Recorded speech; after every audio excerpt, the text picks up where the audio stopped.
Bismillahirrahmanirrahim. Alhamdulillahirabbil alamin. Sahabat pembelajar Arba, dimanapun Anda semua berada.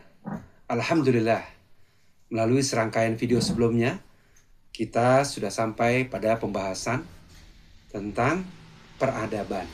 Ya, bahwa bicara tentang manusia, upaya mengembangkan manusia, upaya pendidikan bangsa, tentunya tidak boleh dilepaskan dari dimensi lingkungan makrokosmos ini, yaitu apa? Peradaban. Ya. Artinya, jika kita bicara tentang pelayanan sosial, bagaimana mengembangkan manusia, bagaimana mendidik manusia, bicara tentang strategi edukasi atau kebijakan pendidikan dan lain-lain, jika tidak dikaitkan dengan konteks peradaban, ya, maka seperti ada satu tali yang terlepas, ya, seperti ada satu tali yang terlepas, seperti ada kompas arah yang hilang, begitu kira-kira, ya. Kenapa? Karena ketika hanya misalnya ya mengembangkan manusia hanya untuk mencapai self-actualization-nya, maka ini tidak kemana-mana.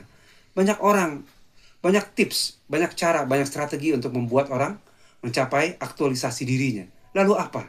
Ya, di puncak ketenarannya, ya, di puncak kesuksesan duniawinya, ya, yang bersangkutan tetap merasa gamang, tetap merasa galau, ya.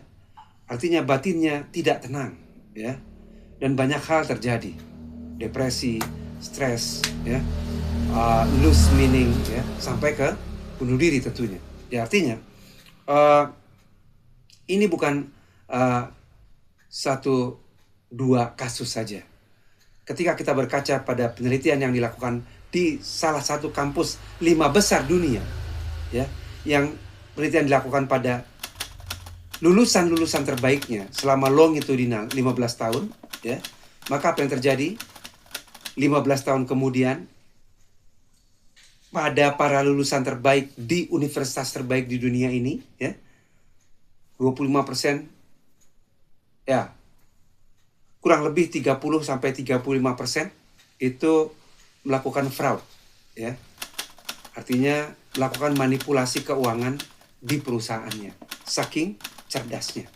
Sisanya, ya, itu melakukan eksploitasi kerusakan alam secara berlebihan, apa, demi keuntungan perusahaannya, ya, dan sisanya lagi bunuh diri. Apa yang terjadi, ya? Artinya ketika membangun hanya membangun otak saja, ketika memberdayakan, ya, hanya untuk meningkatkan IQ-nya saja, kan begitu, ya, ternyata hasilnya belum seperti yang diharapkan. Belum lagi kajian-kajian lainnya yang menjelaskan bahwa pekerjaan adalah salah satu sumber stres utama, ya. Walaupun di beberapa negara bisa sangat berbeda, ya. Ada yang tanda kutip justru menunggangi pekerjaan, ya. Tidak perlu berkeluarga, yang penting bekerja. Workaholic, ya. Kerja cari uang senang-senang, kerja cari uang senang-senang, dan lain-lain. Tidak perlu berkeluarga, tidak perlu punya anak, dan lain-lain.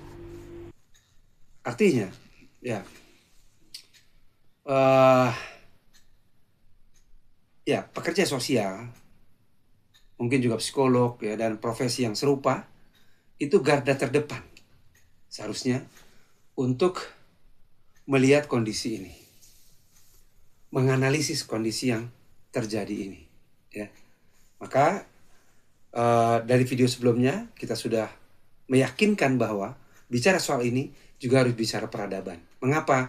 Karena manusia hanya hidup di sementara waktu saja di dunia, ya, di sementara bagian saja di dunia, di dataran dunia ini, ya, dan di sementara zaman saja, ya.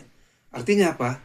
Manusia sejatinya ditakdirkan untuk hidup di sementara waktu, di sementara wilayah atau di sebagian kecil wilayah di bumi ini, dengan segala potensi untuk menjalankan peran peradabannya. Nah, itu dia. Seorang ya mungkin dilahirkan 5 abad yang lalu, 10 abad yang lalu, 15 abad yang lalu, dan lain-lain, dengan konteks peradabannya, dan dia telah dianugerahi benih fitrah untuk berperan terbaik dalam peradabannya saat itu. Nah, sehingga apa? Nah, bicara tentang pengembangan manusia, pemberdayaan, ya, layanan terhadap manusia dan lain-lain, sejatinya perlu diselaraskan dengan maksud dan tujuan penciptaan manusia. Sehingga apa? Tidak terjadi paradoks, ya. Tidak terjadi paradoks, ya. Di mana orang semakin banyak uang, semakin kehilangan makna, gitu ya. Semakin tinggi status, semakin hilang arah hidup, ya. Mereka tidak mengenal makna kebahagiaan yang sebenarnya.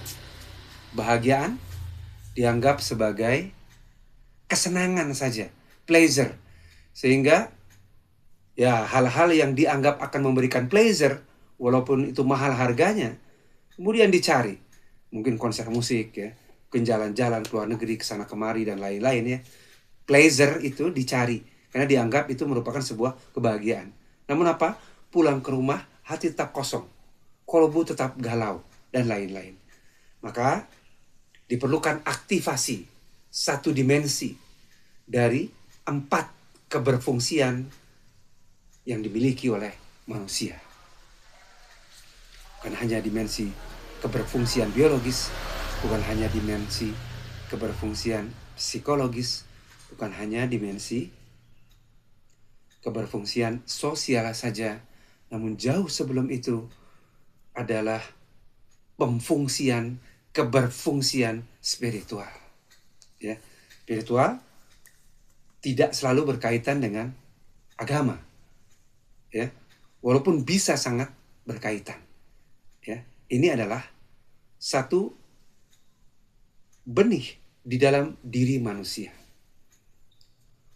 Pada konteks Islam, kami mengembangkan satu konsep keberfungsian spiritual sebagai keberfungsian kesadaran spiritual. Nah, gitu ya. Artinya, ini adalah kesadaran yang kemudian membentuk bagaimana individu berpikir, bagaimana individu bersikap dan bertindak. Ini kesadaran, ini satu filter, satu titik, satu benih yang kemudian, ya, tadi mempengaruhi bagaimana seorang bahkan berpikir sebelum bertindak, gitu ya. Maka kami mengembangkan ini menjadi 4 bentuk kesadaran. Yang pertama adalah temporary awareness, yang kedua guidance awareness, yang ketiga mission awareness, dan yang keempat fitrah awareness, ya. Yang tentunya insya Allah pada video-video selanjutnya ini akan dibahas dan dikupas tuntas. Tapi intinya, yang pertama temporary awareness, kesadaran bahwa kehidupan hanya sementara. Kehidupan hanya sementara. Maka ketika dia jadi suami, hanya sementara saja di dunia.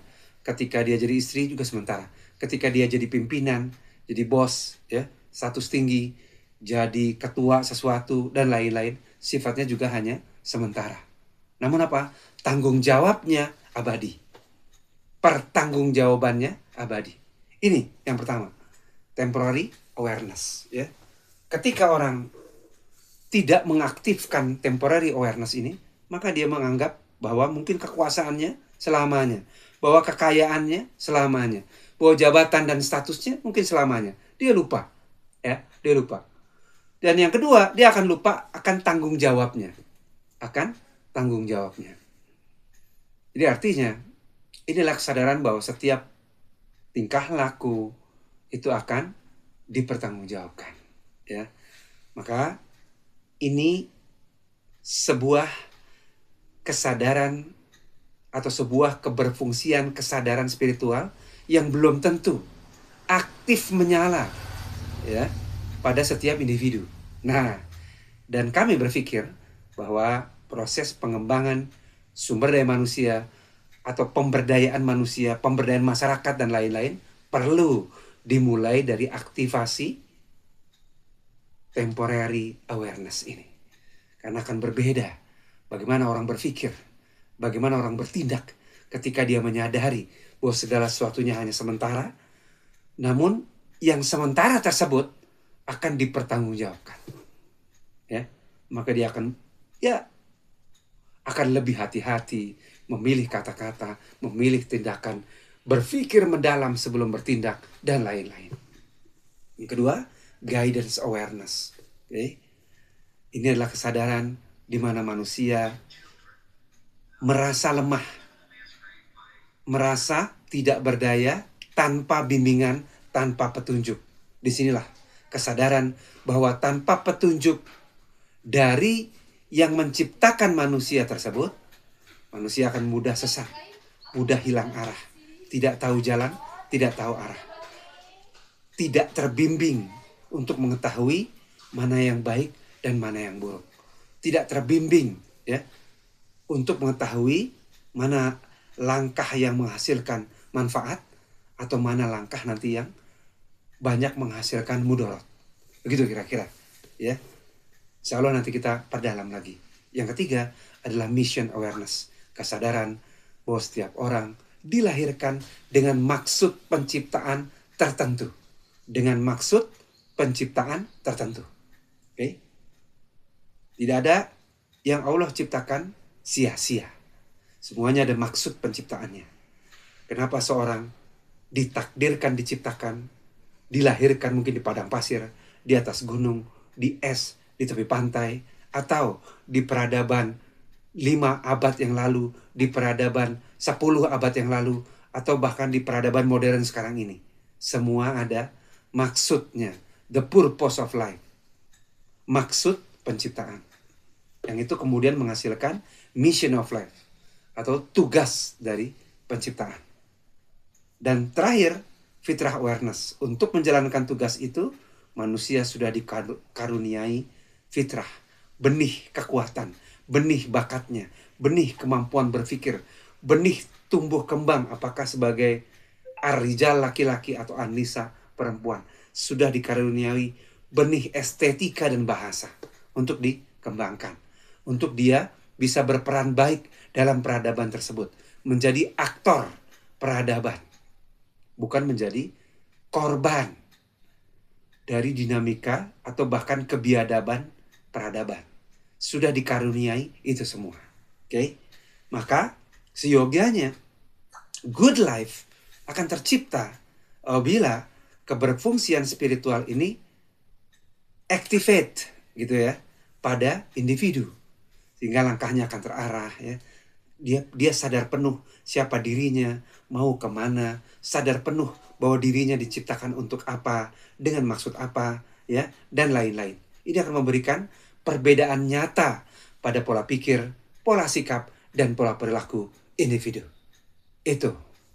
Baik, demikian kuliah publik keberfungsian spiritual kali ini. Dan insya Allah kita akan lanjutkan di video selanjutnya. Wassalamualaikum warahmatullahi wabarakatuh. Terima kasih.